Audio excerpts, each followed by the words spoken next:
According to a new study in the journal Science, children born in 2020 will experience extreme climate events at a rate that is 7 times higher than people born in 1960.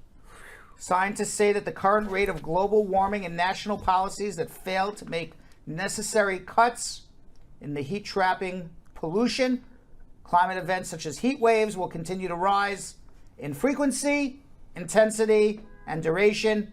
That leaves children of younger generations facing a severe threat to their safety, according to the study's authors. Greta Thunberg, she gave a speech at the Youth for Climate Summit. And let's watch. Our hopes and dreams drown in their empty words and promises. Of course, we need constructive dialogue, but they've now had 30 years of blah, blah. Now, blah, okay, blah, blah, blah. Yeah, now, Vanessa Nakate. She is 24 years old. She is also an environmental activist. She pointed out how climate change disproportionately affects the African continent, despite its carbon emissions being lower than every other continent but Antarctica. Let's watch. You cannot adapt to lost cultures. You cannot adapt to lost traditions. You cannot adapt to lost history. It's just getting worse and worse and worse. The planet has until 2030 to stem the catastrophic climate change the United Nations is warning. A report was issued by the UN Intergovernmental Panel on Climate Change.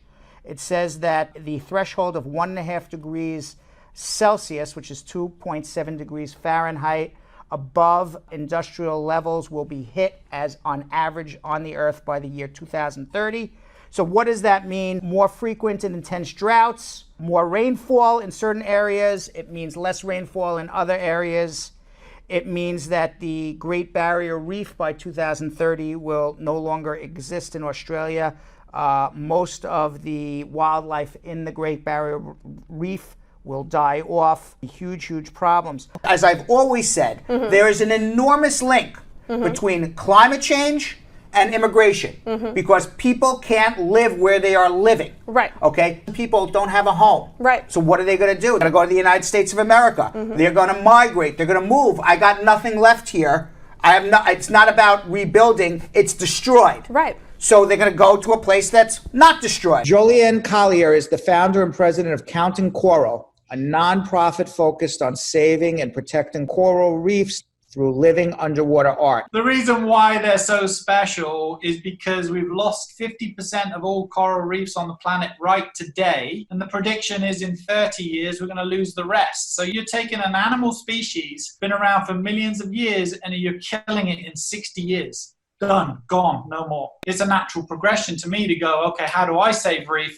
How do I spread awareness? Because I could go and plant reef and no one would know about it. But if I go and put a sculpture in the ground and put coral on it, people are going to pay attention, take pictures, and share that message. So I talk a lot about how climate change affects migration. They are moving in the Maldives already. Those islands are going underwater. You know, Yemen's a great example. You know, the war in Yemen is pretty much being fought over water. And guess what? Everyone's bailing because water is not worth fighting over, so they're leaving. Guess what? That puts pressure on other communities and countries to say, oh man, we've got all these immigrants.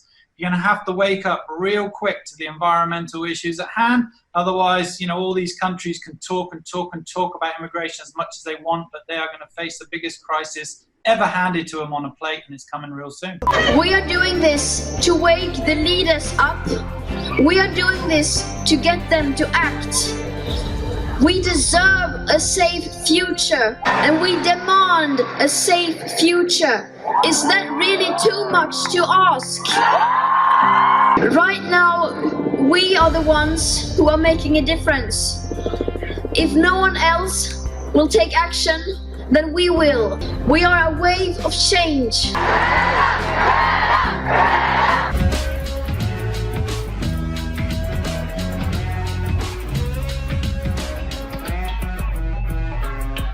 Thanks for watching. For more Brad Show Live, like and subscribe to our YouTube channel.